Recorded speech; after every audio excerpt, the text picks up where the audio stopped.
go. Hello and welcome to a pair of literal lobes. I don't even know that wasn't even English. Um, wel- welcome to a pair of the most literal lobes you've ever seen. I'm Bani, and this is my best friend KC.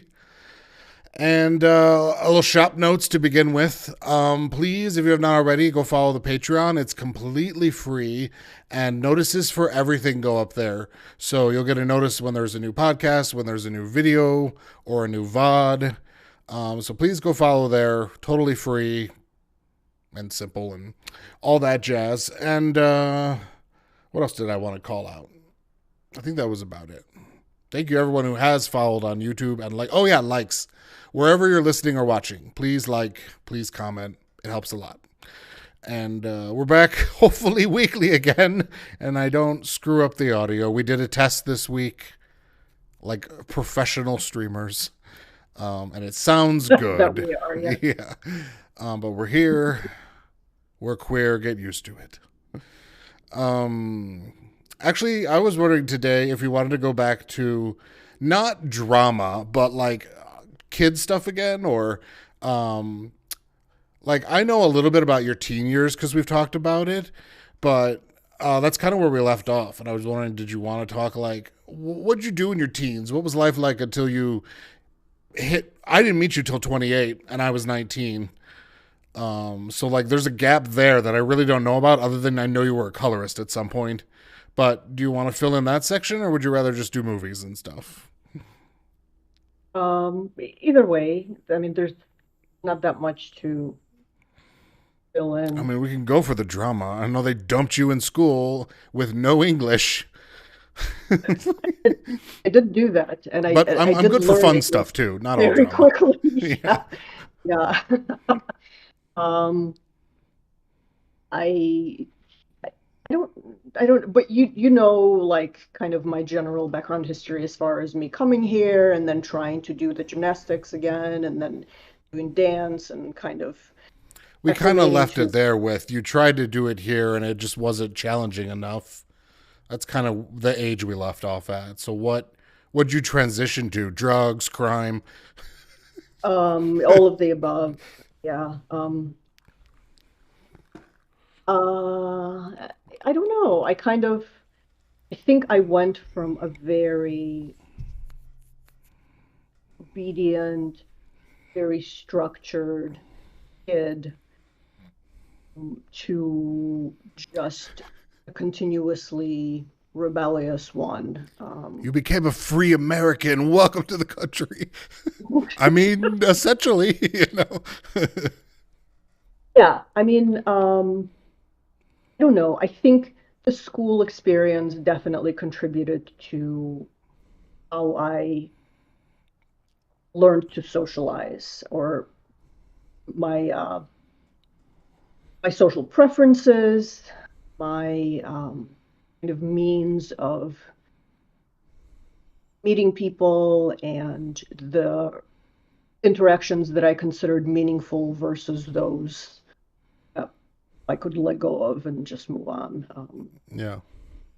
And I think that the result of all of that, a number of things became apparent to me. One is I can't date Russian men. Um, and two, I prefer people who have struggled in their life and as a result found a particular um, vein of authenticity in themselves and stuck with that, basically. I Um, mean I that's mean, this is common not, ground, kind of coupled with self awareness and you know emotional intelligence. You know. right. Yeah. Right. You kind of, you chisel yourself out of a variety of experiences that may have been challenging in a variety of different ways, and that makes you more interesting. And so people like that just appeal to me. I was never into mainstream, really anything when I was in school. which led me to discover electronica. At the time, it was very much underground, rave scene that was sort of at its prime. True rave scene, I should note, not the festivals that are happening these days. No, None this of would that have been shit. early 90s, right? Yes, So, like, right. in the fucking warehouse in the woods you drove 4 hours to kind of rave. Yep. Yeah, Exactly. Yep. yeah. Stuff like that. So yeah, and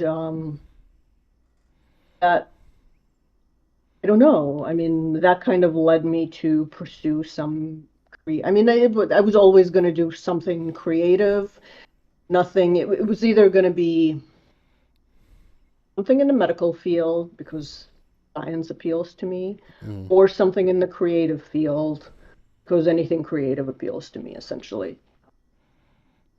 And music would have been great, but I ain't got the talent for that. Mm. So I'm happy to just listen. Yes. And yeah, I mean that formed my friendships, or maybe I should say informed my friendships. And You mentioned briefly just that not dating Russian men. When you came here in your tween years and then onward, was there any Russian family or culture here that you still had access to other than your immediate family? Or was it just like I can't imagine being thrusted into a new culture and learning about that culture from the teenagers? Like that just seems dangerous. I don't know. like well, um, yes, but essentially I mean you're that's very intelligent. So I say that meaning some people could fall into some bad shit I think on that introduction, but you're a very head on your shoulders kind of person. But um, well, according to my parents, that's exactly what happened. yeah, well they were too lazy to put any effort into help. No, no, Um, like, yeah, you figure it out. I mean, that part was very difficult. I'm not gonna lie. My parents had the option to put me in a school where I would have access to mm, language transition, basically, and they chose not to do that. They specifically picked a school where I was the only Russian speaking immigrant. And actually, there were a couple people in there who were Russian, whose families were Russian. They were born here. They knew a little bit of the language, and they kind of helped me here and there as much as they could. But, mhm. um, being limited, there's only so much you can do in terms of translation. And yeah, She had no formal I, education in English at all. You learned it all through experience. yes, That's right. fucking insane to me. But I know a lot of Europe does that through television with American English. Mhm. It blows my mind. I guess there's a level of exposure there that we just don't get here. In Yeah, reverse. I mean, the idea is sink or swim, and Yeah, inevitably you swim because you have to. But I think you should have help available to you if you need it, because absolutely. that's Yeah, just normal, I mhm, yeah, would think. yeah. Um, and there was none. And I was not old enough to advocate for myself. Um, Actually, I was. I just never learned to do that because of how my life was structured up until that point. Everything was so extremely regimented, and none of my whatever desires or preferences I had as a kid were irrelevant to the things that were actually required to be done Sure. of me. So And as a result, you learn to that's you not just uncommon in the U.S. either. My brother had a friend who very much his parents were like, "You will be a doctor. These are mhm, your study hours. You will only play once a week." Like I mean, those things exist globally, I think. Like having a Yes, strict, not even parenthood, but like a life plan proposed for yes, you, you know? absolutely. This is true. It's very much family dependent. I will say that overall, Asian and Russian cultures, Sure, yeah. this sort of approach is very common and very prevalent. A child is essentially something you mold. A child is not really a person until they reach adulthood. Hmm. I think that's how things are viewed. Perhaps not intentionally, but that is how things are viewed. Sure. And as a result, um, it can hinder your development of identity, Identity. quite frankly, and understanding your own needs and understanding your own feelings. And I think even more importantly, learning how to advocate for yourself. You just don't learn that. You just don't. You have to essentially figure that out as an adult. Yeah. Um, anyway, yeah, so school was interesting. Learning the language was interesting. Um, I hated the kids that were in my grade. And I Ditto. don't use that term all that often because I don't really hate people, not Yeah. really. I mean, you can disagree, but hate is too strong of a word. These kids I actually hated, Hmm. but they also bullied me. I had to deal with that for like a full 2 years, really, especially the first year. That was just horrendous. And then, Yeah, that would have yeah, been, in our terms, junior high school, which was by far my yeah, worst 2 years. So yeah, sorry. Continue. yeah. There's prevalent No, bullying years. Like high school, everybody says high school. No, junior high, sixth and seventh grade, or seventh and eighth grade, just the fucking worst in America. right, that's Like, how it was for me. yeah, Exactly. yeah. High school was, Still there, but I better, never much dealt better. with, yeah, I never dealt with that in high school Good. anymore. I think by the time I got to high school and throughout my freshman year, I really started to figure some things out for myself. And I think I started to see myself as more of an individual rather than someone who just was molded by other people's principles and ideals. And that helped me to, I think it helped me to recognize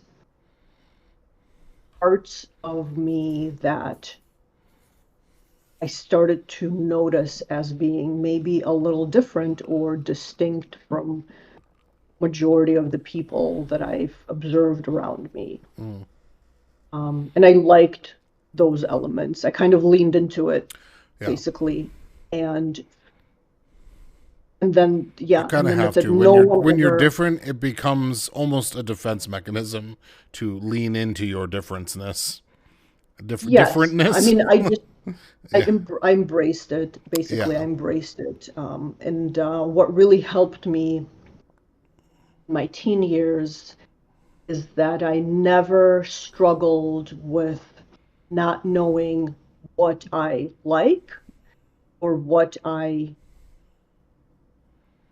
sort of want for myself and around me. Like once I hit freshman, sophomore, really probably sophomore year in high school and really started to grow into myself, um, I just, yeah, and knowing that and being comfortable in the things that I enjoyed, I think just helped me to,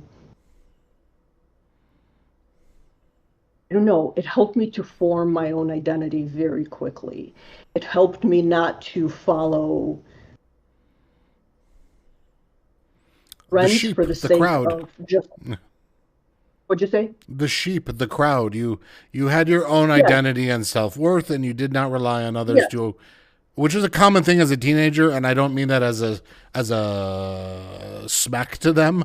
Like some teens just are lost, and they're Mhm. very much count on the mentality of their friends and the herd, let's say, to Yes, discover themselves. You and right. I will get to me when it comes to my turn.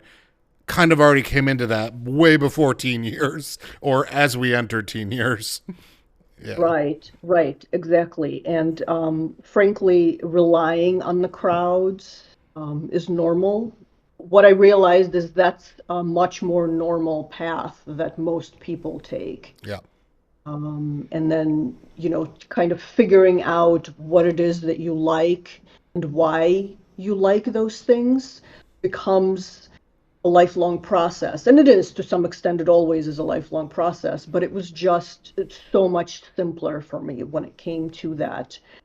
I knew, and so I was never in this state of ambivalence or um, perhaps internal confusion about pursuing ideas or whatever it is, really like reaching for any sort of whether it was a hobby or books or music or art or this or that, really anything. I Mm-hmm. knew exactly what appealed to me. I could analyze why it appealed to me, and I was just comfortable with that. And it served me incredibly well in life. Mm-hmm. I'm grateful for that element for sure. Yeah. Yeah. Same Z's. So, how about you? Well, we haven't bet yet. I want up to 28. Well, yeah. The rest of it is not quite as exciting. Yeah, you can gloss over, but like, how did I want to hear a little bit about the job because I've always been kind of more curious about that, and then Okay. however short or long that was, and then I know the personal life. We don't have to get into that too much, but like how did you end up at school with me? What kind of led Yeah. that way? So before going into fashion, so right after high school, I didn't go to like a 4-year college. I didn't really know what I wanted to, I mean, I knew what I wanted to pursue, but I was extremely hesitant.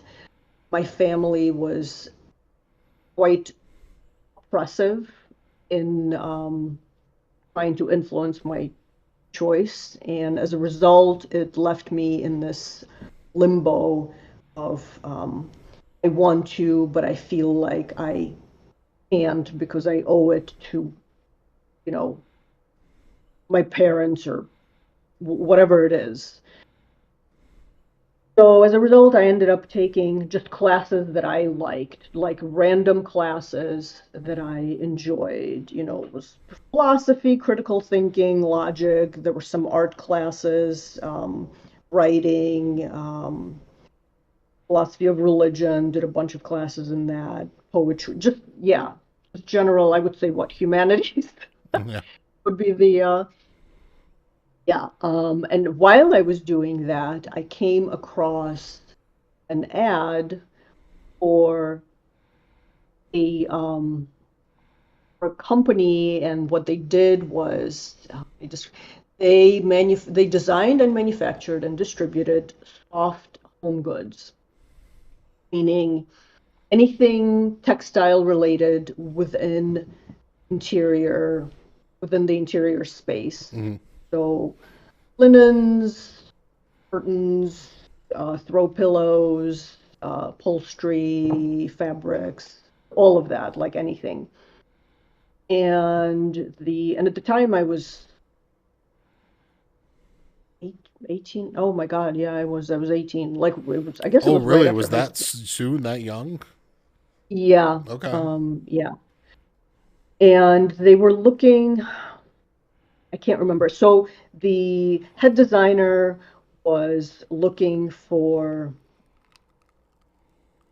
I think maybe a company it was a small company, or it was like it was one of their offices. They had just opened there. They were looking for a couple positions. The head designer was looking for a design assistant and a colorist and I don't know, something I can't remember. The third one it didn't really apply to me. So I applied and she hired me right then. I think she hired me initially as just an assistant, and over time I just took over Sure. um, doing anything that had to do with color. Casey has I super was good at it. eyeballs, just so everybody knows. She also has a super nose, but Yeah. so women in general have a genetic ability, possibly, to see more colors than men, and then there are even further genetic advancements that some individuals can have above that. And I think Casey has that, but she Yeah, can like we don't know that. no formal testing, but she can see some colors, man, and uh, and sense too. So the so working in that space, it was purely just it was a stroke of luck that I ended up doing this because it was like it's one of those jobs where you forget it's a job. Kind of just it's like an extension of a hobby that you may have developed for yourself somewhere. Um, it was great, really. It was great. I think I would give anything to re-experience that again as an adult. Yeah. Um, Well, yeah. No luck now because the fucking work industry is dead. We can get into that some other time, but keep going. yeah, yeah. And these days, any sort of color-related um, projects are all automated. Like no one needs to do the shit by hand. Yeah. Just yeah, it's all you use AI or you use really any of the older programs will do that Fucking for you. AI. But at the time, all of that needed to be done by hand. Mm. So essentially I was responsible for creating color palettes for different seasons and specific projects. And then I would quite literally blend the colors using acrylic paint and then create like color chips. And all of that stuff would then be sent to a factory where they would actually have the software to do the exact color matching Got to and they would produce them. replicate the color Mm. and then it would be, would go on to printing and fabric manufacturing, all of that. So that's kind of how that started. So the woman that I worked for, I ended up working for her down the line a couple more times. Like she went to work with a different company, um, and then I found her again. Then she hired me. This time she hired me just straight up as a designer. But they still had to do color development there, and it's so the way that worked because that was a much bigger operation and they had multiple offices kind of all over like all over the country. I think the main one was in New York, if I remember correctly.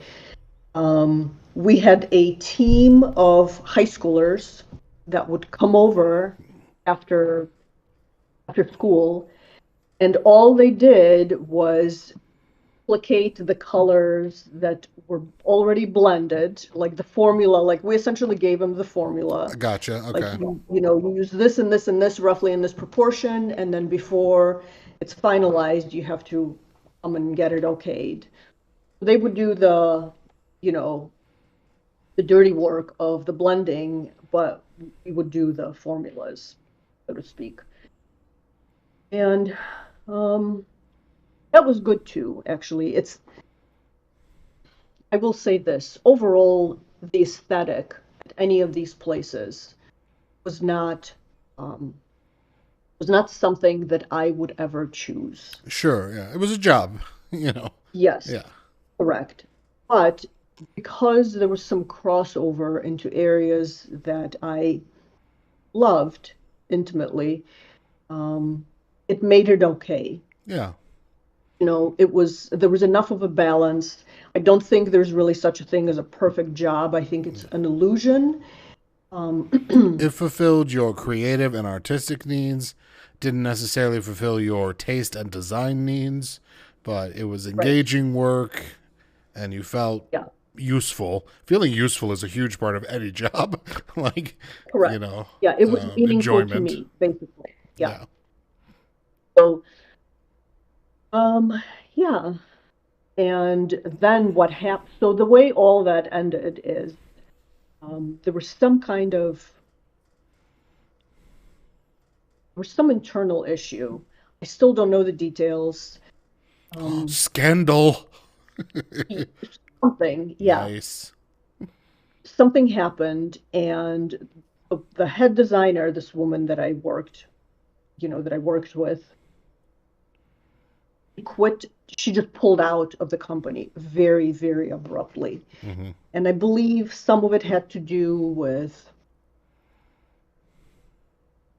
well, I don't want to say it wasn't fraud so much as some kind of skirting around the lines of legality Totally. and and like ethical manufacture that she Sure. worked so hard to set that up in China. Main factories were in China, and she specifically went there and she like overhauled those factories. It was really impressive. She advocated for workers' rights. She had a bunch of stuff changed. Their pay increased, like normal conditions. They actually Wow. had normal working out. Like it was a whole thing. That's It's great. it's impressive what she Yeah. did. And so when all of that started to shift along with some other things on the US side, she just she said, "That's it. I'm done." Yeah. She walked away. And just like that, the office was closed Yeah. because she was the office. Like locally, she was the office. Sounds like maybe somebody wanted more profit by cheating something, and she Of was like, course. "Yeah, I mean, no, I'm out." You know? yeah. I mean, it's Yeah. always about the money. It Yeah. is Always. always about the money. Yep. Yep. Yep. Well, She capitalism. quit. Yeah, yeah. Because, if How old some were is you at this okay, point? more is good, then more. The morer must be gooder, Yeah. essentially. Um, So, what age were you at this point when things were changing or the job was ending? Let me think. Um,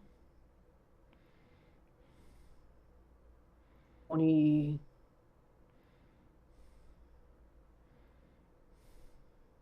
oh my God.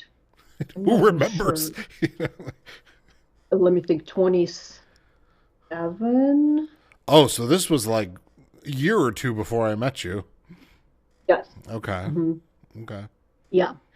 In fact, this place closing is what prompted me to go back to school Continue specifically education. for fashion design. Okay. Yeah. I essentially made the decision to pursue the thing that I really want. I mean, if I'm going to work in any design, I might as well, you know, get something completed that applies to the particulars of what I want to be working on rather than generalized. And actually, when I applied to school, like where we met initially, I don't know if you had to do that, but I had an interview with, I can't remember their names Carol anymore, and but they, Neil or Cheryl and Neil. yes, I remember yeah, Neil. I mean, I can't remember. I think it was yes. Cheryl. It was, so for me, it was both. Like they Mm. both interviewed me, and I brought my portfolio, like the little disc, and I brought the actual physical portfolio that had some samples, and they were like, okay, you are way overqualified at some of this shit. Yeah. Oh, incidentally, before going back to school, I spent probably like about 6 or 8 months looking for a job. Every fucking interview, not that I had that many, but I had some. They were all excited to sit there and chat with me for hours, and all of them were like, unfortunately, you're overqualified. Yeah. And none of them wanted to hire me because I was overqualified. And I'm like, well, how about you Well, just offer me the job and then I'll make that decision. I mean, I was a different circumstance because I had an in, but I got told that by my current employer that I was overqualified and why should he hire me, because I should get more money, quote unquote, because I have higher education than the job requirement, Mhm. Like, I think that's a silly argument, Yeah, um, I thought you were going to say, despite your years of industry experience, you don't have an education or a degree, so we're not hiring you. That was always preached to me as what would happen for my mhm. generation, which was a total lie. But Oh, of course, it's I bullshit. think nowadays it's actually true at a bare, but for other reasons, for different reasons. Mhm. So they didn't want to pay you, but still they should have offered you for whatever paid. You could make that decision, Of course. you know. Yeah, Yeah, of course. that's a Now, bummer. they could have been bullshitting me. Yeah, It could have been just a line being fed, but it happened consistently everywhere. yeah. Um, and truly, some of the interviews, I mean, all of them were very pleasant, and some were downright fun. Like, I was there for 3 hours. These people were just talking to me, just Hmm. like, yeah. So That's nice. we were hanging out, okay? We were hanging out. I have my Um, last interview was a nightmare that I literally wake up in cold sweats and panic attacks oh, about still to this day. But, yeah. Well, my um, understanding is that's what most interviews are like these days. So, yeah, this was yeah. back in 2018, but we're not there yet in the timeline. So, all right, Mm. so we're caught up then. You that didn't get a job, the other business closed. You decided to go back to school and Yeah, went back to pursue school, your met fashion you. degree. Nice. And then it was all downhill from there. Yeah, and here we are. And here we are. All right. Well, I guess my turn then. Thank you for sharing all that. I've always wondered just the timeline. It's interesting to hear Mhm. because I think I have this moments with my family sometimes where I'm like, oh yeah, like you exist without me. I'm so conceited. Um, but yeah, so I guess for me, we left off, middle. I'm about 9 years younger, so reference wise, like in the early '90s, I would have been like 7. um, in the very early '90s, when you were at the raves, I was at home with my Power Rangers. Mm, But mhm. yeah, I would say continuing where I was in a private Christian school, and I think that impacted a lot about my life in good ways and bad ways. In retrospect, and even by the time that I was 16 or 17, I could very honestly say that I was grateful to have gone to that private Christian school. I'm not about the Christian, but the private part was great. And Mm. both my parents worked immensely hard to afford that. Even in the '90s, we're talking like tens of thousands in tuition annually. And we were not of that ilk financially. That was definitely worked for, above and beyond. So I'm glad they did that. And the reason is, um, American education is just not good. Everybody knows this globally. It's a not a good system, and it varies wildly depending on where you live in the country, the resources Mhm. of that state and those cities. There are great schools. We've got Harvard and Yale for God's sake, but Mm. and people achieve those levels of intelligence here. I'm not entirely blaming that, but in general, and especially in the Midwest, not the best education system publicly. Schools are overcrowded. To give you an example, my entire graduating class, had I stayed in private school, was 80 people. As opposed to when I finally graduated from high school in public school, it was 1,500. So quite a difference. But anyways, the small of that is that I'm grateful that I was given the best education that I could have, really. I appreciate that because when I left my sophomore year of high school to go to public school, the two things I noticed was, while nobody can read, and I don't mean that as an insult, I mean that literally. And I know that because when my English class came around, we were supposed to read paragraphs and transfer each kid around the room reading a paragraph. And they got through like 3 people, and it took an entire 85-minute class to get through 3 paragraphs. And the teacher at the end was like, I'll just read it to you guys. That was her solution. Oh my God. Which was sad. And all I remember is she was Christian herself in a public school, and we were reading Harper Lee's To Kill a Mockingbird, which is quite a bit of swearing. And she would read all of the swearing, but wouldn't say the Lord's name in vain. And she also didn't understand that oy vey was oy vey. You know, like the Yiddish. I'm like, are you fucking kidding me? But anyway, she was a lovely lady besides that.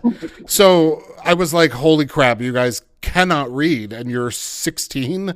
And I was like, I literally in that moment was like, wow, thank you for giving me the education I got. And I was always an AP student. I generally had like a 3.7 to a 4.0 my entire middle school, junior high life. And I was bad at math and reading. I'm still bad at math. I could do basic math, obviously, but I was never going to be a mathematician. I was really good at algebra because my brain loves problem solving and balancing. I'm very equally right and left-brained, I would say. But reading, I was not held back, but I had to do a summer of reading tutoring, I guess is what you call it. And that one summer like got me up with everyone else. And I would say I still have moments where I wish my reading comprehension was better. Because sometimes I can read something and then I'm like, what just happened? But some of that might just be tiredness nowadays. Yeah, so middle school, I was just, it was a nightmare culturally for me because I was not religious. I knew that. I mean, by the time I was 12, 13, I was having like, I'll say this, Australia is currently passing laws or attempting to pass laws that ban basically the concept of hell being taught to children under the age of 18. Let's go with that. Really? Yeah, or maybe it's New Zealand. It's a new thing they're discussing because what they're finding is that mentally it's mental abuse because these children form conceptual ideas about punishment that are akin to torture, essentially. And it's they're basically saying like it's not that you can't teach the religion, but you cannot teach these forms of like arguably like abuse, essentially. And I'm only saying that or bringing that up. It's a new thing that I heard about that New Zealand was doing or something Australia, or they were considering. It's in legislation. And I only bring it up because I was homosexual and many other things in a young age. I hated myself at like 12 or 13 because I had been I wasn't forced anything. It was just the world I grew up in.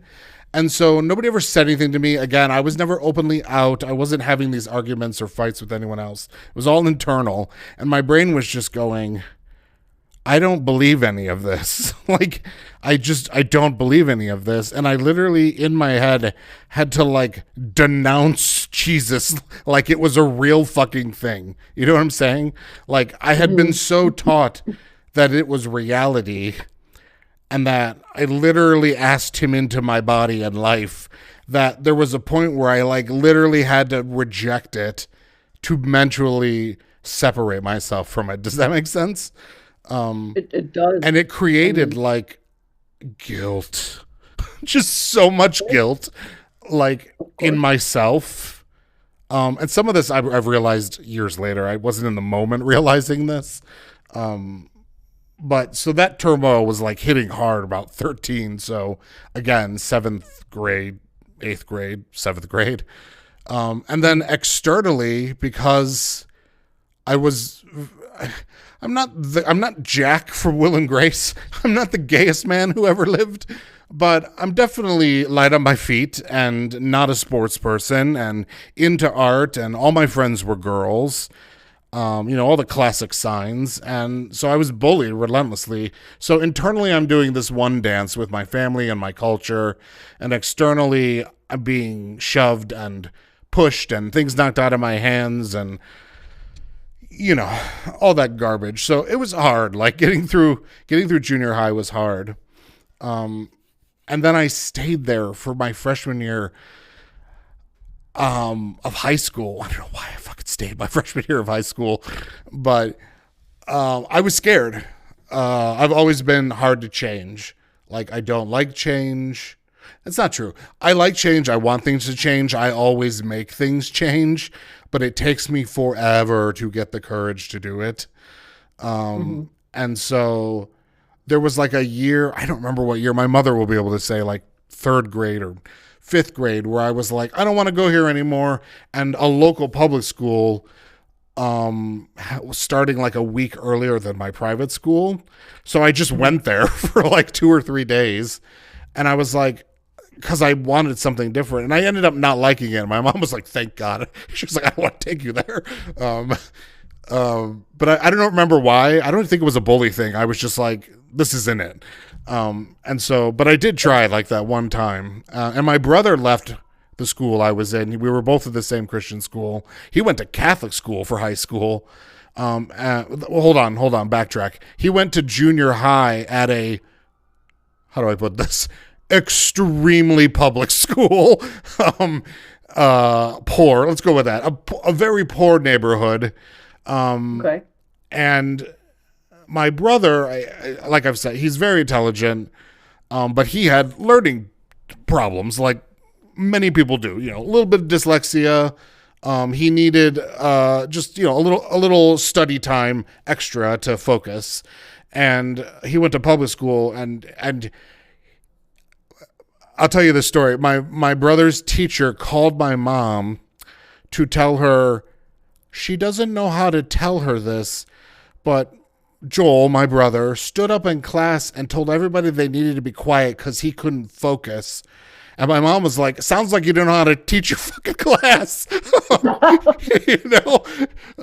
So basically, after he had 2 years of that, he was like, no, I need private school. So he went back to a Catholic school and flourished there. And he was doing architecture work and modeling. I thought he'd go into that for a while, but ended up just becoming an electrician, which is money.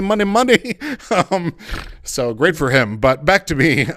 So my freshman year, I finally had a male friend, and not in a gay way. Just I finally had a male friend because basically I would shed friends in periods. Like, all my kid friends left me because I was too gay, and then I had my first KC.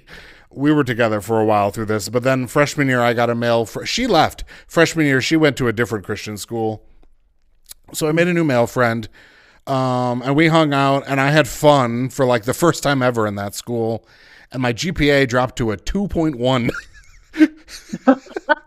And so, I don't know. I mean, it was related, I think, because I just was having fun and I didn't care. And it was the start of my goth phase. So I had the big gaucho pants and greased up hair and spikes, not unlike this. And And that was a good year, but I think ultimately I decided I won't. No, we went and toured the public school that I would eventually go to, and I was like, this is a college. This is like the coolest place I've ever seen in my life. And I was like, that's it. Once I saw that, I was like, no, I want to go here. And thank God I did, because what happened was is the quality of education went way down and the quality of human beings went way up.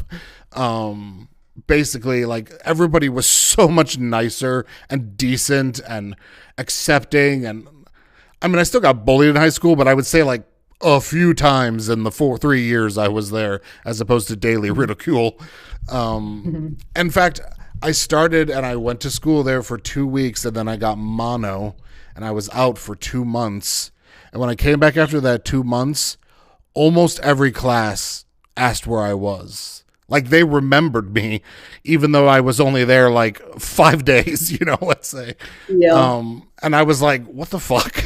Like, people actually like care about other people here? It's crazy. What is that? What is that? So I loved high school. And when I say it was like a college, I doubt this exists. It's probably all gone now. But we had 2 horticulture classes and a greenhouse on the roof. We had a photography class. We had a technical drawing class. We had a painting, a sculpture, a woodworking class. There were other science things, which I was not. I liked science. It was probably my best subject after English.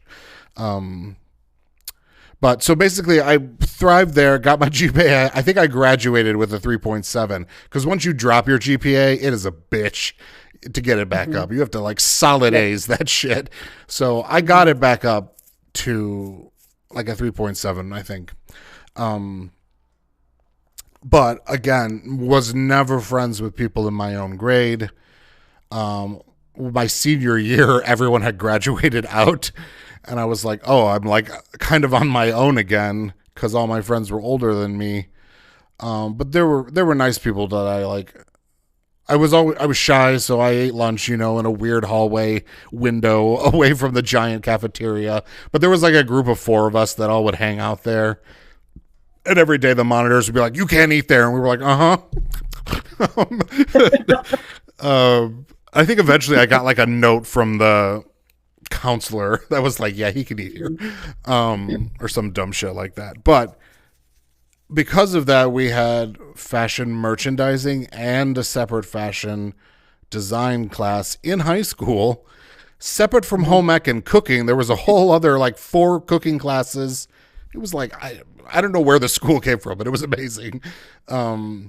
So my pre-KC friend, Jessica, she went to this school. She was a year older than me, and she was really into the fashion, and I just followed her into that. And I didn't enjoy the sewing, but I was competent at the sewing. I already knew how to sew because my mom taught me as a child, just basic sewing and pattern reading. And so I was a little ahead when we went in there.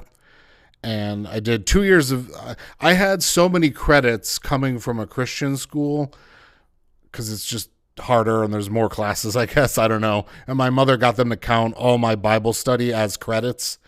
So I basically had like half a year of school my senior year, and we filled in the rest with like teacher's assistant. So I had fashion design like 3 times and horticulture like 3 times. So that's where the idea of becoming a fashion designer came from. And did you kind of just evolve into it? It was not something that you wanted well, to I was always, pursue? again, I've been doing art my whole life. I took all those art classes I mentioned, and painting, which I got a D in. I fucking hate painting. Oh, and our teacher was so gay and he hated me. And pottery, I was doing really bad because the clay was disgusting, like hair and teeth and abandoned fetuses. And I was like, I'm not touching that. And then like the last week of class, I made like all our projects and then got an A because it was fun. But I was like, this is gross. And I'm like, I made them get out the new clay for me. But anyway, so I did all the art stuff, and I was never like, oh, I'm gonna be a fine arts major. Mm. I didn't have the memory for like art history. I wish I did. I would love to be like you and just everything I've ever learned is at my fingertips. And I don't know why you think you're that, only but losing it now because you're getting older, but you were always like, oh, we read this and I remember it. And I'm like, yeah, I don't have that ability. But I truly, I would love to get my master's degree and teach art now. If I was going to do something now with my life, that would be cool. But I don't retain information like that well, so it's not an option. Like I can't be like in 1792, such and such artist painted this painting and it meant this. I just don't retain that info. And not that every teacher knows everything. They're obviously using textbooks. But I feel like there's you need to have an inherent ability to hold some of that to create a passion for it, if that makes sense. sure. It's kind of like, I think anybody can technically learn to draw, but I think to thrive, you need to genetically or however you want, universally just be born with a certain joie de vivre. And I know a lot of people disagree with that, but I've seen people who could not draw who technically became perfect, like flawless. But to me, that's not the same as like the kid. I'm going to shout you out, Charlie something on Instagram.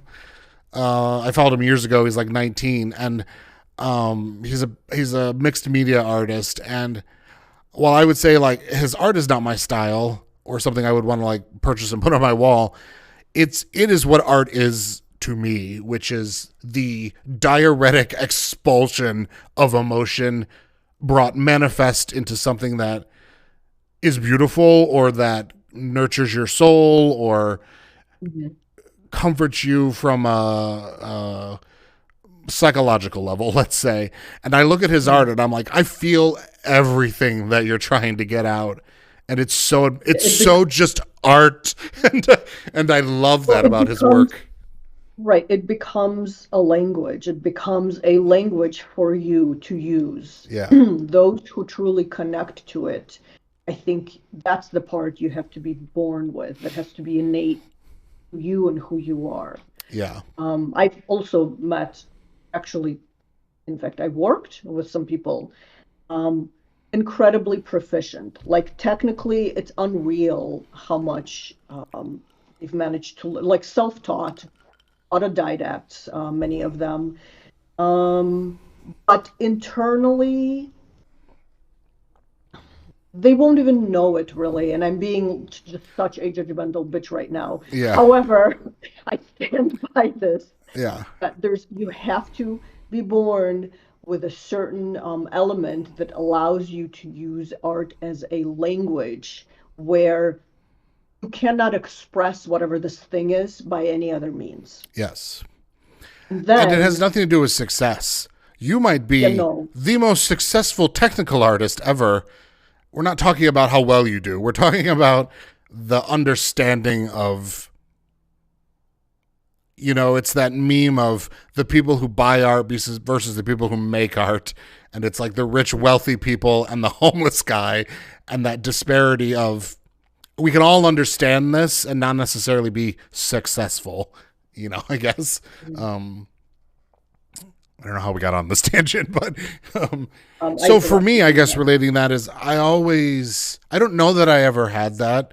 And looking in retrospect, I think I have a natural eye for design and art. I do. I think I was born with it. I just see it, and it allowed me to just do it at a young age without I didn't need the technical learning first to be able to achieve the outcome I wanted. And obviously, as I continued my education, I would say the peak of my abilities was our first year at the Chicago Art Institute, when I had drawing classes and a charcoal class there. And I was regularly making art every day. That's probably the best I've ever been. And it's all been downhill since then. But it was the closest I came to combining passion with technical learning. Right. Yep. And I would say that because of my mental health issues, from the shit I talked about from middle school, which is just a natural, I think everybody, some natural internal struggle, combined with I was already having mental health problems because I lost my brother at a young age. It chemically affected me, I think. There was damage done. So I was already in therapy and dealing with depression on top of all this other shit. I don't think that I was ever truly able to live life. It's the only way I can say it. I was always surviving, if that makes sense. So when I look at my past in retrospect, nothing bad ever happened to me, truly. I had a great childhood and growing up, but I was not able to be in the moment because my brain was always protect this, hide this, don't let that happen, achieve this. And I did not have parents that I had. My parents were always supportive, always loving. It was always do what you want. My dad might have some reservations in retrospect, but he did not stop me, and he helped my mother financially. They both helped me. When I went to college and I met you, I paid like 10 grand, I think, in a loan, and then they paid for the rest of it. And I got a job to pay for I think my dad paid my rent. That was the deal. He paid the rent. I paid a loan for the community college, and I had a job for like my living expenses. So everybody helped. It was never like, you have to do this. It was, Sean, what do you want to do in art, presumably, because that was the only thing I ever achieved at. I was not dumb. Again, I was always a 4.0 student. A's and B's. Anything less than A's and B's was definitely frowned upon and discussed. But it was not like the other kid I mentioned that was like, you're going to be a doctor, or you're going to be a gymnast, or it was not that level of strictness. My mother she wanted us to do well and do what we wanted. But I guess what I'm trying to say is that I didn't know what I wanted because all I was doing was trying not to die, if that makes sense. Like emotionally and in high school, physically, because my hormones started flying when I was a teenager, obviously. And if you already have an imbalance, it just becomes more exaggerated. And depression would hit me really hard. And so I just don't know if I made the right choices, like anybody looking back at their life. And I don't think I made the wrong choices. I just don't know because I wasn't allowed to just live. That's kind of how I look at it. And that's no one's fault. It's just my fault probably, but chemically it happened. And yeah, I was always just fighting, and then at 16, I had my diagnosis for my spinal disease. So I was in immense pain and put in a back brace for a couple of years. And that was tough. And I did not wear it enough. And my poor mother, I threw it at her a few times. But yeah, a lot of shit was going on, man. And I did the best I could. It's kind of how I think of it now. But I don't know that I wanted to be a fashion designer. I loved it. I had a great time. You and I in school, happiest days of my life. Probably like us designing and making clothes. I loved it. It was great in the moment. That was good. Those were good years, but I don't know that it was like, this is what I want, and I think when we graduated from community college, I was like really scared about being colorblind and going into the industry on my own. Cause I'm like, I don't know how to do this and not be able to see color in a business setting. I could do it on my own, but if I had to work under someone that was like, match this thread, I'd be like, fuck you, I can't do that. And so we went for more education at the bullshittiest school that ever lived, that all 32 of them are now closed. Did you know that? Not all of them, I don't think. All 32 are closed. I looked it up the other day. Apparently it's kind of happening all over. Yeah. Well, this was like 8 years ago when they closed. It's not a recent. Yeah. I mean, this isn't the only school that it's happening to. No, I'm sure there's, It's lack of funding. Lack of funding and schools are closing. Yeah. So. The reason I make this mocking tone is Casey and I could have taught there when we when we showed up. And the funny thing is all their general education required a master's degree in teaching, but all their like I don't know what's the other, not their general education, like your career path. Our fashion teachers, no Yeah, degree yeah. in teaching. They just had to work in the industry. So we had we had a woman who worked under Issei Miyake as our senior pattern designing teacher. That's like a fucking dream. She could not teach. She could not teach. So it's like if you have all this knowledge and you can't relate, although she was not one of the worst ones. But I was like, No, if you, no. she was fine. I'm just giving an example. But we had some that were like, you literally cannot teach, period, at all. Like, um, Yeah, just and it's many of them definitely had the skills and they had the knowledge. In fact, many of them oh, were, a wealth of knowledge. mm, But it does not equal teaching ability and no. understanding how to translate what you know within the context of a classroom.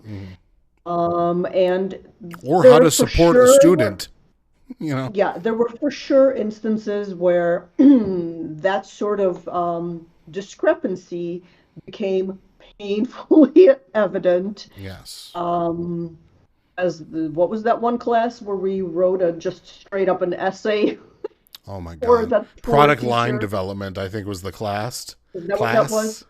Which, a boring subject to begin with. But the woman Mhm. would literally, the class was read the textbook, and then we'd come to class, and she would write the textbook on the board. And She would like, lecture. Yeah, yeah. she would lecture ceaselessly, and you were required to write, like, she would straight up stand there, wait for you to take out a pen and paper, and you would have to write down every single thing that she lectured. You were tested on that. She would like walk around the classroom and make sure that everyone was doing it. Yeah. And all I remember as a result of that class is it was just an incredible exercise in Futility. the penmanship development. Yes. Yeah. So, yeah, Yeah. I have never once experienced something like that. Not before, not since. No, and a lot of stuff we came Wow. into the school and we were able to argue proficiency credits, which means maybe the classes aren't the exact same, but you can say, "Hey, this class is this class. Count the credits," and it's you get a P or something for proficiency in your like college folder, let's say. And we got a lot of stuff because we had 4 fashion illustration classes at our community college. And when we came in, they're like, that counts as one art class. And I was like, the fuck it does. So No, a bunch of the art no. classes got counted because of that. I still had to take a few. But then it depended on the teacher. When it came to the degree classes, they were like, the teacher has the power, the veto power. And so the knitwear teacher, I came in and I'm like, I've literally been knitting for 8 years at this point. I was wearing a garment I had knitted, and I'm like, and she's like, well, you'll have to do every single project for the class. And I'm like, well, then I might as well fucking just take the class. And so I took the Yeah. class, and it ended up being me just assisting her, teaching everyone how to knit for like Yep. 45 minutes a day or whatever. Which Sorry, was Sean taught ridiculous. me. Yeah. And we also had her for corsetry, and I'm like, I've already made 3 corsets. That one we kind of worked around because I just did like a knitwear corset, which was kind of cool. That's one of my Did we favorite also dresses I've have ever her? made, actually. Did we have her twice? It was the same teacher, the knitwear and the corsetry class. And that's where I made the like Okay. nude skeleton metal with the pink Yeah, flesh. yeah, I remember. I don't remember what your final project was. I think it was you know what, I don't either, but I think it was a combination of a big, unless I'm mixing up classes, but it was like white bamboo roving maybe, or no, alpaca roving. That was a bolero. Um, with a matched white leather, some mix. I don't know. I don't Okay. remember. Um, I was but kind of what I do picturing the. remember, Didn't you have like a gray wool coat with white leather and like a belt on it? And I thought maybe the belt was the corset. I don't remember. I could be wrong. no, I No. did Okay. have the gray. I don't know if it was that class or a different class. I definitely had the gray coat, Okay. yeah, with white leather Bits. continents on it. Yeah. It was just floor length. No belt though. I think that's all it was. Essentially, it's just a floor length coat like that. Um, but I think the final project was a corset that was kind of like an inside out thing. Do you remember? It was almost like flipped Oh, open. I do remember that. Yeah. It was much Yeah. more like fleshy lingerie as well. Yes. Right. Right. Yeah. Yes, the corset was more of like Sydney Opera House construction work Mhm. um, on the belly. Like it flipped out at the belly. Yeah. Hip. I Right. do remember that now that you say that. Anyways, I skipped ahead a few years, but basically, yes, I did fashion in high school, and then we used to go to the Harper. No, I've just doxed us, but the community college from my high school. That's how I found out about our community college. And we would see the fashion shows there. So I did that for 2 years, and I was like, well, I guess I'm going to go to school here. Again, didn't drive at that point, terrified to move, but I wanted it, so I made it happen. Um, and that's how I picked that school. And I met you. And again, I at the time I wanted to do fashion design. I just don't know that I knew that for sure. It's not that I wouldn't want to do it now. I've been through so much now that I don't have it in me to create anymore at the moment. The pencil pushing job for 18 years has just destroyed me. Um, and I love that because, as I said earlier, I'm very analytical. I love spreadsheets. I love balancing shit. I love organization. I'm good at my job, which makes it tolerable.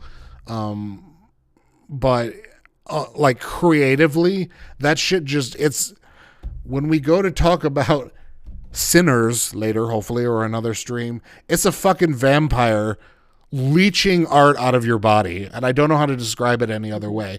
Like, it just destroys you. It emaciates. It's like getting anemia for art. I don't know. And it sounds like a cop out or an excuse. No, it's But you not. have to actively fight that shit to keep it in your life. And I didn't. So it's gone from me now. And I I don't know how think to that get it back.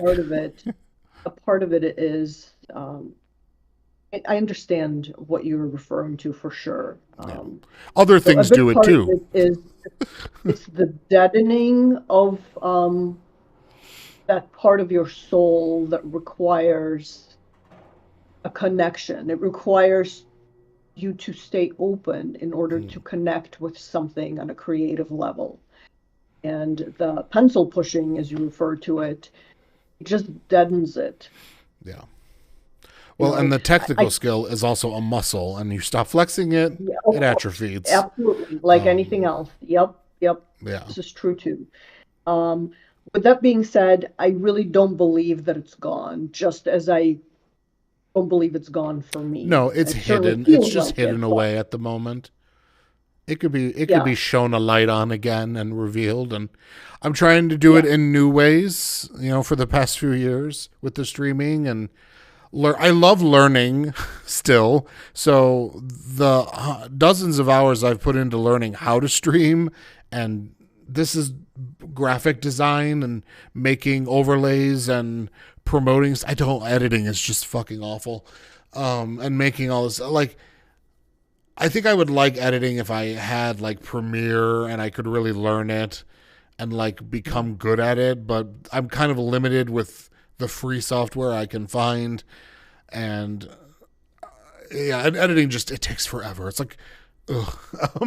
But how long does it take you? what? How long does it take you? How long does it take you per video? Well, for the I guess the only thing I've really edited is the podcast, Mhm. and it's hard to say because there's been so many issues that I've had to fix. But I would say if we got a rhythm going and we were like regularly doing this, 7 to 10 hours to do one Are you podcast. serious? Yeah, and Holy it's shit. and it's because I'm editing in all the video. So like when we talk about movies, I put the movies in, like Okay. the trailers and Mhm. I'll open it to the audience. If you guys don't care or don't think that's necessary, let me know. I just know when I watch podcasts, I really appreciate when they reference the thing they're talking about. Like if we start Mhm. talking about a book, show the movie. You know, the episode we lost last week was great because I was gonna. There's so much we could have shown from Annihilation, and I would have cut Yeah. in pictures, and it just makes it more engaging to me. Mhm. But if people watching are like, "Don't waste your time," you know, let me know because it would make it go faster. But I still there's a level of self pride, and I think it makes it better to have that Mhm. stuff there. And if we stopped having sound issues, and there's some things that I'm learning that I'm now better at, I could probably get it down to maybe 5 hours an episode. Um, but I'd like to start making stuff for other things for YouTube. Like I found this art reality show I'd never heard of, basically like Project Runway, but for fine artists. Um, and I was like, oh, I want to react to this because everybody's reacted to fucking Project Runway. And America's Next Top Model. I mean, I would enjoy reacting to those too because they're fun, but everybody's done it. So I was like, this art show I've never heard of. It might be cool to like watch it and react to it. But then you're edit. That's so much editing work because you got to make it fun too and edit in like little jokes and like Family Guy it with clips and stuff like that because that's what people watch, or that's what Sure. sells, quote unquote. Yeah. So I'm open. I'm looking into ideas to do other videos because I'd like to at least once a week have another video, or once every other week. I don't want to overdo it. Um, Mm. but yeah, editing is just a bitch. It's Photoshop basically. It's just how Photoshop is. It's like I'm gonna move this one line on the pattern. 12 hours later, you're like, Yeah, I know, I know. um, but it's fun. Like it is. It does give a sense of accomplishment and creativity. So it is good from that standpoint. Like even this week, I've been just uploading. I have like a 4 terabyte hard drive full of all my streams for the last like 3 years, and I've just been uploading them like to YouTube, and they're scheduled to go live once a day because I used to dump them and then it was like, oh, I did all that work and now it's all over. And now it kind of feels like, oh, for the next like 2 weeks, there's going to be a video a day, Hmm. and they're just VODs. Like, they won't get views or they'll get a few views. B Dubs likes to rewatch them. But I just like that there's a library because it's weird to me to do all those streams and have them be lost to the annals of time forever. So it's Yeah. fun to go in there and now that my family's discovering all my social media, they can go in there and see all the nasty shit I said about them. No, I'm just kidding. I would never. I always speak intellectually about my problems. But I like that they're there, especially when I'll be dead soon.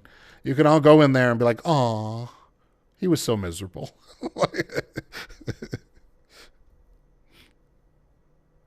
Uh, It's funsies. Do you want to do a little movie talk? We got like 15, 20 minutes we could kill. Did you watch uh, Borderline? no. Oh God. Okay, then we'll. I Um, think it is one of my favorite movies of all time now. That's how much I love it. really? Yeah. Wow. I just finished it. I watched it last night, so it's fresh in my mind. But Um, yeah, I what? didn't watch that, and I didn't watch So Torn, That's fine. unfortunately. But those two, yeah, definitely I'm I gonna don't watch remember what those my this week. homework was. I also didn't watch it if I had homework. Um, yeah, so I ended up watching Three Billboards in Ebbing, Missouri. Oh, which I have seen, but I don't remember at all. And that's, I would say it's worth a rewatch. You have to Yeah. be in the right mood. I mean, It's like Frances anything, it's a McDormand, isn't it? Yes, Yeah. and Sam Rockwell, and they both, I believe, got an Yeah. Oscar for their respective performances. It's, in my opinion, one of the best films of that genre that I've ever seen, truly. And Yeah. like them two, the two actors, they essentially Them are the twos. film. Well, Sam Really Rockwell and I mean they're both fucking great. So Yeah, just a phenomenal film. And I watched Begonia with. no. Did you pay for Mhm. it? Or was it Uh, free somewhere now? no, I think it was like $5 maybe Yeah, to I've been stream. waiting for it to be cheap so I could watch it. Yeah. Was it good? It looks so So good. it's awesome. Jelly. Yeah, I'm not going to say anything else, but I think No. you should watch it so we can talk about it. So maybe put that in your homework list. Yes. We'll see how much money I have after rent and whatnot. Yeah, I really want to see that. I mean, everybody looks good, but fucking what's his name looks amazing. Um, all I can think of is Kirsten Dunst's husband, and that's diminishing. He's a great Oh, actor. yes, yes. Jesse Plemons. Plemons? Jesse Plemons. Yeah. Yeah, he looks amazing in it. And so does she. She's always good. Um, Yeah, she got an Oscar for that role. And it's deserved. I figured it would be up this year for Oscars. Or maybe she was nominated. Am I She might hallucinating? be nominated for this year's, which is in March, the award Yeah. ceremony. It looks like I saw a clip, a scene where he's like interrogating her, and she's like, "Yeah, I'm not a fucking alien." And it's just her delivery and his delivery in that 2 minute clip was like, "This is like a drug. I need more of this. It's fantastic." It's Yeah, awesome. Really, it's awesome. totally. Here, let's see. Seriously, I must have just hallucinated the whole thing. Yeah, I'm pretty Um, sure it came um, out at the end of last year or early this year, so it would have been Oscars this year at best. She won for the so, one where she's a crazy baby. okay. Earned 4 2026 Academy Award nominations. Yeah. So, Best Picture, Best Actress, Best Adapted Screenplay, Best Original Score. Yeah. Okay. Just watch it. Yeah, I I will. would say watch it if you can. I'll try to. Looks good, good, good. Yeah, I was. God, I really want to talk about Borderline, but I want you to see it. I'll watch it. I'll I'll watch just it this say week. everything is phenomenal. There's not. There's the only flaw I would allow to be picked at it is there's a couple logic leaps, Mhm. or just dumb choices that lead to the story being able to continue. Um, This is the 2025 film, right? Or no? yes, I believe so. It's Samara Weaving, and it's written and directed by her husband, who also did Babysitter, which I fucking love. Um, Hmm. actually, he's credited on Babysitter as some asshole, but he also wrote it. But yeah, everything about it is a 10 out of 10. Like I have no notes other than there's a couple moments of like, really, did we need to do that to continue the story? But sure. Um, uh, it's so good. Okay. Yeah, so I can't wait to talk about that. And I Um, could talk about Sinners, but I don't know that we have enough time to go into Sinners. But yeah, no, we don't. I think that's a oh, separate, like, separate thing entirely. yes. What Like else it, did I it, it needs watch? its own. It needs a good half hour, in my opinion. Mhm. What else did I watch? Oh, I started rewatching the Unbreakable Kimmy Schmidt. Back, I'm in a good mood now, but back in my end of my 4 month lull or 4 week lull, I was watching Kimmy Schmidt to get my mood up, and oh my god, that show is so fucking good. Like the first 3 seasons, at least, or two or three Right. Yeah. seasons. I think it kind of, It um, yeah falls apart. yeah, it's sort of, it loses its footing. It But exceeds its stupidity to grounded ratio for me. Like I love when stupidity is witty and smart. And it starts to lose that in the third and fourth season to me. But it is so incredibly sharp and hilarious and layered in those first two seasons or so. The cast is so good there. Oh, I remember it. everybody's fucking good, and it's so good. Yeah, it's yeah. Yeah, I miss the humor of that show. I haven't rewatched it in I don't know how long. I'm glad it kind of died off, so we got a natural, okay, I'm done with this, as opposed to fucking Santa Clarita Diet, which I mourn on a daily basis. I would go visit the grave if I could. I don't know. I'm bummed that did they not have enough of viewership? It's fucking Netflix, you man. If they're not gaining 1 million subs a day, and they're like, Yeah. yeah. Let's see. Why did I think nowadays they kind of know, and they just make things 3 seasons, and like have a whole show planned out. But they always get canceled at 3 seasons now. But that show ends on a cliffhanger. It does. It really does. Yeah. And again, flawless casting. Timothy Oliphant deserves every award you could throw at him for that fucking show.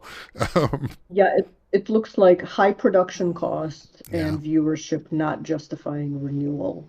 It's the problem of the people. They're fucking idiots. It was so good. It was so good. It had moments too where the stupidity to funny ratio was out, but only like a few episodes here and there. Like overall, it was excellent. Yeah, and I loved the cast. Oh, a phenomenal cast. I love the redheaded girl. She went on and to do a bunch of stuff, including Yellow Jackets. That kid, he's awesome in everything. Can't remember their names. Sadly, Skylar or something, I think is his name. Yes, Skylar And he's Gistando. ripped, which is hilarious. Quite the name there. And then Liv Hewson is the red-haired. Liv Hewson? Yeah. Okay. She's I the like daughter. her a lot. Yeah. She gives good lesbian energy. Yeah, I think she might actually be. I think so too. Yeah. Queer in some real- way. Yeah. Yeah. I think maybe also non-binary or something like that. I don't remember. Yeah. I like, that just makes me think of Atypical. I like the bi or lesbian daughter in Atypical as well. Oh, I love that. That's show. Holly Hunter too, isn't it? Or is that Jennifer Jason No, Leigh? it's Jennifer Jason Leigh. It I is? believe. Right? I think it's Holly Hunter. I always did confuse the two of them, which is why they're in that movie together. Yeah, it's Jennifer Jason Leigh. It is, okay. Yeah. I may have been thinking of Holly Hunter because of that new Star Trek show, which she's really good in. And But Atypical, also good. Recommend to the audience. I only watched like 2 seasons. I should finish it. It was a fun show. incidentally, the daughter on that show is also non-binary and I believe queer in real life. She, I haven't seen this. I only know because a community that I'm still welcomed in, but haven't visited in a while. The Artist Fiend on Twitch, FI3ND. Oh, I'd marry him if he was only gay. I love him. And the reason I just haven't watched this because he streams while I'm at work. And while I watch stuff while I'm working, he's too distracting. I'm like, I'm not going to get any work done if I turn you on, so I just can't. But anyways, I love their community, but he loves Bill and Ted's Excellent Adventure, like that franchise and whatnot. And they made like a legacy sequel a few years ago where they came back as like old men. I mean, however old Keanu can look. But anyways, so his daughter is the daughter from Atypical. So she plays really? like the doofy version of her father in that. And it was pretty cute. Like I haven't watched the movie, but the clips I've seen of her doing it was pretty cute. But she kind of reminds me of Tao, the lengthy East Asian kid from we talked about it a little bit, Heartstopper. There's a cute little Asian boy with this like flipped out winged hair in the first season, and he like the two of them, they're just like the same. I could interchange them, like him and that actress. Actor, mood wise, like energy wise, or appearance? Yeah, like energy wise and mood and facial expressions, and like they kind of look like each other a little bit, especially with his sort of feminine hair in the first season, which I can only imagine is because I like the hair. He literally has like a center part, and it comes down and then it like whoop, like curls out, and he's like tall and lengthy. And he's, a lighthearted, filmy, arty, fun guy. But I can only imagine it's like that because in the comic book, he must be drawn with some sort of like very specific flippy hair. Because I'm like, why would you choose to do this on a human being? But it's cute. It works for the show. Like, very 50s housewife. Yeah, except for it's not down here. It's all up here. Like, I don't even know. It's like 90s hair, I guess, when the center part and the curtain bang kind of, for men, all the men in the 90s had the center part and long hair down to like here. It's like that, but it curls out at the bottom. Yeah. And actually they cut it off in the other direction. They cut it off in like the second season, and I'm like, I don't like this. I like the dub look better. Like, oh, that guy is the best stylist on their like, media tour. They all look very nice because nowadays everybody has a stylist, but whoever's doing his clothes, fucking awesome. Just like he will wear, and I think he's straight in real life, but he will wear like he's straight in the show too, so I don't know why it says, but he'll wear like crazy ass artsy shit, and I'm like, yes, this is awesome. Like, that's not a common thing, right? Yeah. I mean, like, there's a limit, I think, as to what people are willing to put themselves through when it comes to and I think everybody in the show is just, the whole point is that we're all very liberal and accepting, and, that's the point of the show. So I think the cast in general, and they're young, teens, 20s now, just going to be a little more open to that. Although, did you see all the scandal with Peter Skarsgård for his latest film? Is it Peter? Who's the hot one that was Tarzan? Oh, Alexander. Alexander. Right? Is it Alexander? So he's doing a queer film with the guy who was Dudley from Harry Potter, who's become a massive, thriving actor. Good for him. Lost all his weight. He's kind of scary looking. I'm sorry, dude. But you might, a little concealer in the eyes maybe. But he's a brilliant actor now. Great for him. He's in that Edgar Allan Poe on Netflix where he plays Edgar Allan Poe actually, and Christian Bale plays like a detective. I haven't watched it yet. Anyways, I'm digressing. So him and Alexander are in like a queer love movie right now, and Alexander's been touring in very gay clothes, and people are like, are you queer baiting? Are you coming out as bisexual? And he's like, no, I'm just having fun. And I'm like, yeah, right. Like, go for it. Yeah. I do know about this, and my personal opinion is don't read so much into it. Just, it looks good. I think he knows how to wear it. Yeah. I think it's edgy and fun. Just let him. And I also think it's become a trend in like the last 4 years, I would say, for the media tour clothing and premiere clothing to reflect the costuming and themes of the movie. That's like a new thing in the last few years. And so I think it's a queer film, and I think he's just touring in queer outfits, which I don't see any issue with that. But, I get some people with the queer baiting, sure, but also get over yourself. Like, oh, Harry Melling. Yes, of course. That's the other. Yeah, is that the kid? He's a very good actor. Yeah, no, his career has blown up. Good for him. Yeah. And good for losing all the weight. Although he might have only been heavy because of the role that he had to stay heavy. I don't know, How old was he in that role too? His from childhood till 20 something, Yeah, so I mean, he was heavy though, as opposed to Neville Longbottom was in a fat suit once he got older for most of the movies, and then became a shredded, handsome adult. Mhm. Hmm. But yeah, that kid, like, his eyes are just a little sunken. Like, poor dude. I mean, Like, he has a peculiar looking face. yeah, It's very distinctive, I would say, and the weight loss has you know, accentuated the strong bone structure, yeah. like the cheek and eye socket, which I could go for right Killian. now, man. Killian is the film that you're referring to, right? I'm sorry. Killian is the film you're referring to. That's the latest. Yeah. I was trying to recall the Um, Edgar Allan Poe one, which I think is like a pale moon something or other. I need The Pale Eye. the Pale Eye. I need to watch it. Is it? Is it the Pale Eye? It's on Netflix. I'll I'm Google almost it. positive that's what that is. Netflix.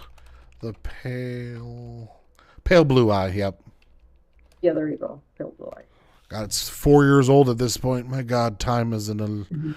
time is an enigma. Oh, Gillian Mm. Anderson's in it. I could fap off to it too. Both of us. Um, yeah. Killian is in theaters currently. I didn't realize it was already released. Yep. Mm. There was some other one that was coming out that I wanted to discuss or talk about, but I don't remember it now. The Bride, I think, is finally coming out in March, like Mhm. next week or something. Maybe I'll brave the public. We'll see. Mm.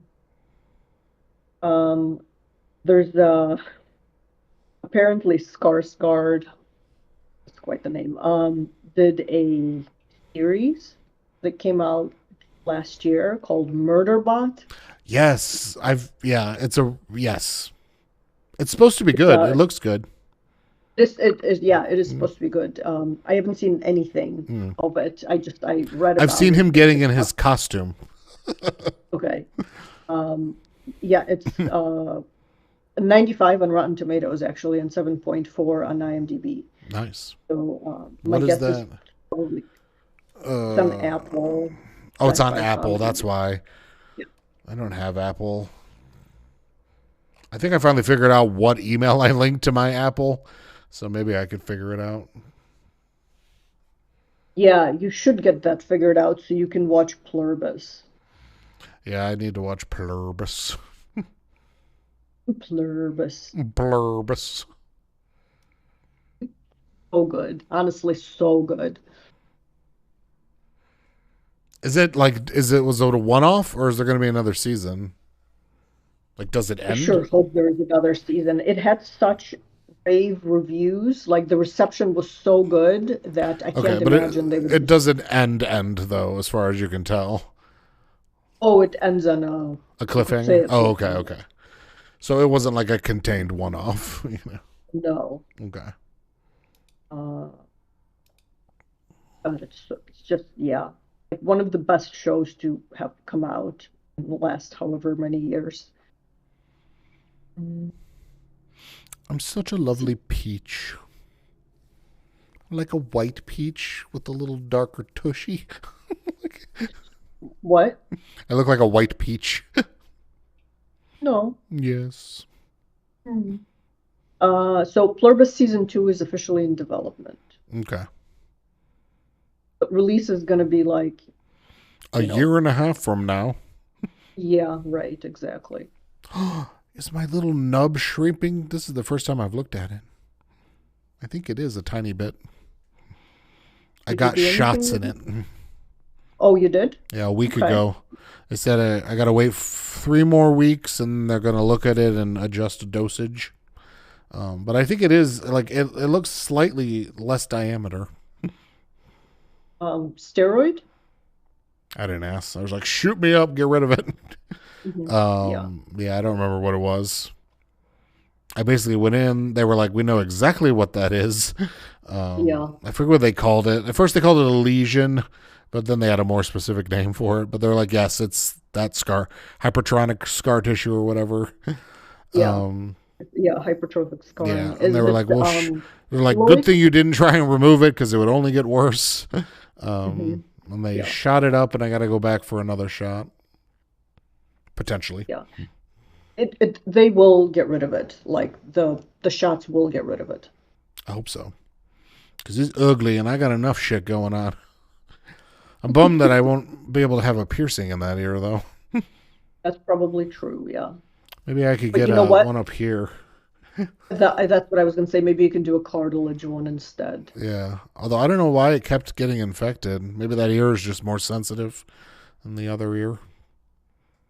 It's the Could same be. earring that set it off. So, with ear piercings, a cartilage piercing in particular, but I guess, maybe for you also like the pad to the earlobe. You probably ideally need a donut pillow to sleep on. Like if you turn on your side, Mm, the ear is suspended over the opening. You know what I'm yeah. saying? Yeah. Yeah. Um, It's like it healed. I mean, with the, I had to buy when I got them pierced, like the pure metal, whatever, like a titanium or whatever. No, titanium, I'm yeah. guessing, yeah. And that ring was fine and it totally healed. And so after the 7 months was out, I put these ones in, which are they're sterling silver, but they're not like, ooh, the cleanest thing ever. This year, Sure. no problems. This one just kept getting infected. And that's why I was like, Yeah. I'm just going to take it out and let it heal and re-pierce it. And then this formed. um, Yeah. so now I'm Yeah. like, ugh, should I never pierce that ear again? Maybe I'll just do like a Uh, whole Bajoran, just cover this ear. I mean, pretty much right. Just Yeah, pretty much what I did. yeah. I like it. I want a Um, different earring. I'm bored of this one. It was just cute in the moment, but I don't know what to put in it. I swear to God, even though it's been over a year, if I took it out now, it would heal in an hour. Because I am like Superman, like my mother, or Wolverine. My mother is 68. She could take her earrings out, and in a week they'd be closed, like completely. Crazy. Yeah, Wow. Wolverine. Anyways, I feel like we're rambling at this point. We should just end the podcast. Yeah, yeah. But thank you guys for watching. It was I had fun. I liked hearing about past. Hopefully, I didn't scar anyone with my drama. um, and Everyone we'll do more has movies it. again next week. I would really like to discuss Sinners. And you watch Borderline. It's so good. Okay. I hope I'm not overselling it like I did dairy, but it's so well made. It's like like every scene you're like, I'm eating this. Right. And the cast is good throughout, but the star is Jack Nicholson's son, who I'd never seen in anything before. I didn't even know he was Cool. an actor. And he's Yeah. really good. I mean, the role kind of lends itself, but he's very good. Everyone's good. So we'll watch that. But again, thank you for listening. No matter what you're on, please leave a comment, suggestions about everything we talked about. And follow the Patreon again for free, totally free, and you'll get notices of everything I post. And we'll see you next time. Bye-bye. Bye.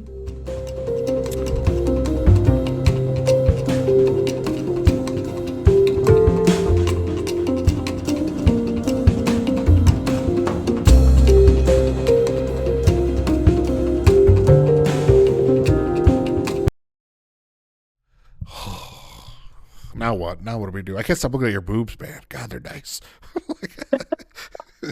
Yeah, the shirt is obnoxious. Like I was trying to like lower myself, so at Yeah. least it's like this. But Now let the freak flag fly. No. I mean this is like It's beautiful. It's a it's butt. yeah, it's how do I say it? Like wearing your ass in the front. Hey, you're so freaking beautiful. Let it go. It's like if you got it, flaunt it. From Yeah. the producers.